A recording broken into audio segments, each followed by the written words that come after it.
The audio didn't record for some reason, but that's okay because this time I came prepared with an umbrella and this purse so I can carry what I need. But I already saw trash as soon as I walked in. Digging near a fire pit. See, look. Ah, let's go to the dental floss. Another nail, man. So rusted. Dude, as I'm walking to the trash can, I see another one. I made a What's over there? ring with sand on top. You found this? It's a nail. My floater. Is this what you find? No, don't touch. You find this nail?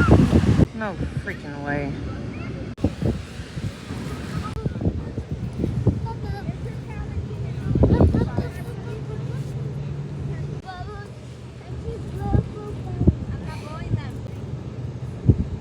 Y'all, I'm leaving for the day, but grand conclusion is there's a lot of nails at the beach.